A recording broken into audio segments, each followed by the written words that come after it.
David, the vast majority of IT projects, let alone data science projects, actually fail. And there's a few different reasons for that. Lack of senior management buy-in, inaccessible data to access, dirty data, and lack of data science talent. You've had some really interesting case studies where you've had some success. Tell us about the journey to getting the data right, getting some wins under the belt, and actually getting people really bought into data science and the wins you can generate from that. Well, two really important things there. One is that data prep.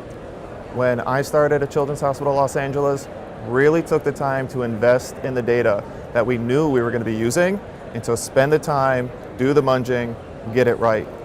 In terms of how to get that grassroots buy-in, really start with that low-hanging fruit. There's a lot of really nice, simple projects with easy wins to get those quick ROIs, and then a lot of times within a group, as soon as you get those little wins, they start compounding. Other people see it, other people get interested, and then you have a lot more opportunities to grow and expand from there. And you kind of talk about it like, just get straight into the data munching, a data janitor type work. But for you, it's like a 3-month process, right? Yeah. Of pretty much a bad time every day.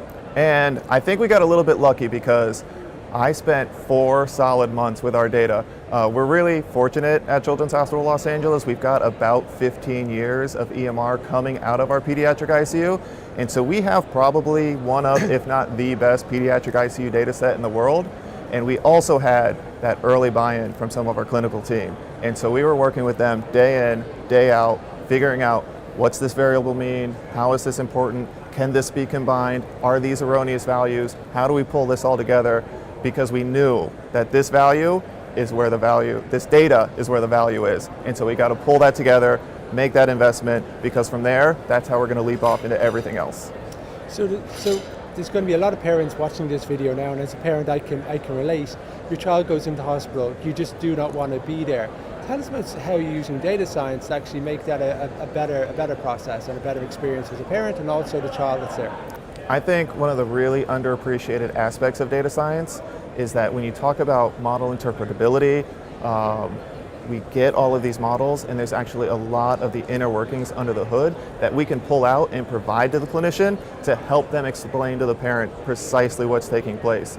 The heart rate's doing this, we're seeing this reaction to this drug, and because of these different factors, that's why we're putting together our care plan in this way to help that kid get better as quickly as possible. You also mentioned a win that you actually seen quite recently where a child might go in that isn't feeling well and they might need to take some type of antibiotic, and before they take the antibiotic they need to do a test to actually see if they're allergic or if it doesn't necessarily agree with their system. That's about how you use data science to help with that problem. So one of the projects we recently did was using all of the data coming out of our ICU in order to predict which children might be resistant to heparin, which is actually an anticoagulant that's provided to the child because you've got a lot of plastic lines going into and out of these children, and when blood hits plastic, it likes to clot super quick.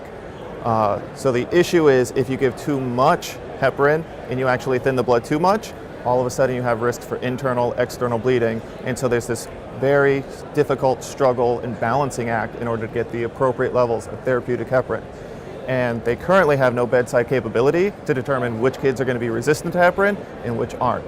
And so we use data science in conjunction with our clinical team to pull together what's the information that's useful, how can we make these predictions so that not only at the time of administration, but after watching the process of the intervention go through, when can we get in there earlier to let them know, hey, this isn't working, we need to make a change so that we can get the kid to the proper therapeutic levels so that they have the best chance to make it through their disease. Which is data science in action, which is a clear benefit. Exactly. And as a parent and a child, that's clear to see. Thanks for your time. Thank you.